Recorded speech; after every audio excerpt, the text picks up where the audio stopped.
ఇప్పుడు మీరు ఇంత సేవ చేస్తున్నారు కదా, 50 రూపాయల కరెక్ట్లో టమాటా కాదు, కిలో బియ్యమే 70 రూపాయలు, మంచి క్వాలిటీ 80 రూపాయలు ఉంది. మీరు 50 రూపాయలకే అన్ని ఆహార పదార్థాలు పెడుతున్నారు కదా, మీకు ఏమైనా గిట్టుబాటు అవుతున్నాయి? ఇంకేమైనా సేవా రంగంలో ఉన్నారని? అది గిట్టుబాటు మనం క్యాటరింగ్ ఇస్తాం, డైలీ క్యాటరింగ్ ఇస్తాం. ఆ క్యాటరింగ్లో డబ్బులు వస్తాయి.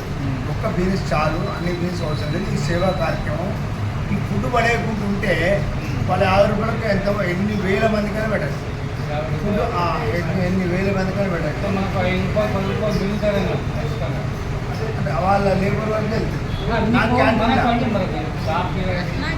అవన్నీ క్యాటరింగ్ డైలీ ఉంటాయి.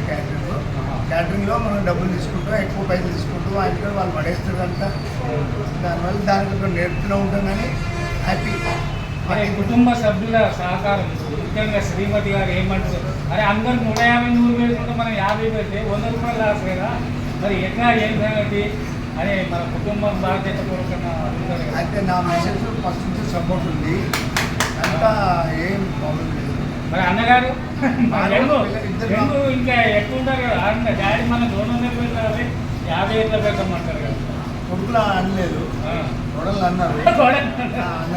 సరే మీ ఇష్టం అని చెప్పిన. వాళ్ళ కాన్సెప్ట్ వాళ్ళది, నేను ఉన్నంత కదా నా కాన్సెప్ట్ నాకు. ఇంకేమైనా చెప్పగలుగుతారా సమాజానికి?